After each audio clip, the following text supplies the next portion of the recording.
So I have an image open in Lightroom here that I wanted to show you. I plan to convert this to a black and white image and turn it into a negative that I can use for my non-silver alternative photographic processes. So I wanted to show you how I go about doing that. So my adjustments over here, one of the things I can do right off the bat is convert from color to black and white. So I'm going to do that like such.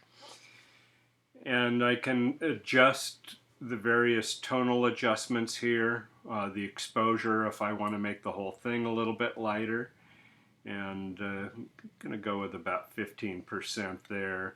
The contrast, I might bump the contrast just a tiny bit, maybe 10% here.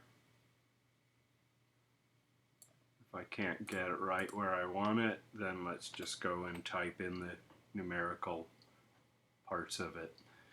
One of the nice things with black and white here is that, remember, in the color image, we'll switch back for a second, there's a lot of red in the background.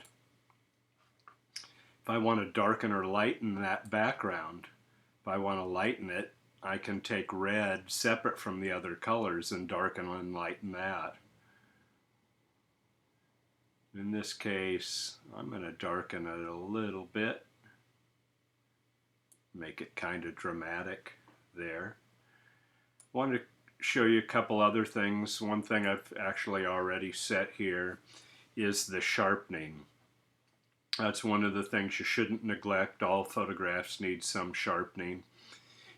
Sharpening basically gives you edge contrast, and it gives the photograph an appearance of greater detail.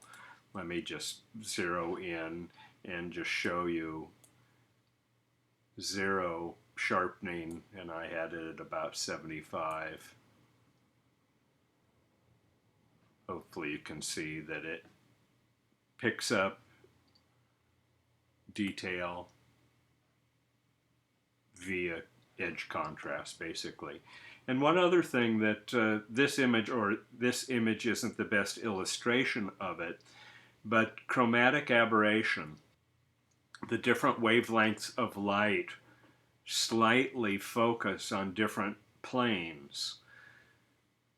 What happens with the color image, you'll see it more noticeably, is sometimes you'll see either a blue or a red ridge around everything. Well, that's usually the two colors not really lining up exactly how they focused in the lens, and to remove that. And so this is a quick and easy sharpening tool, which you should do for every one of your photographs, is remove chromatic aberration.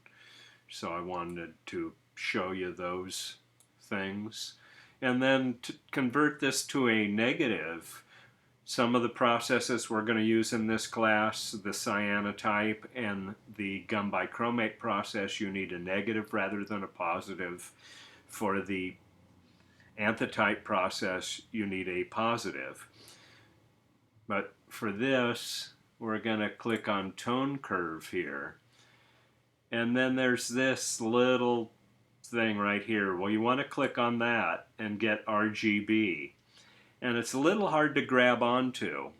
So let's see how I can do. But what I want to do is take this line that goes from dark to light and basically reverse it.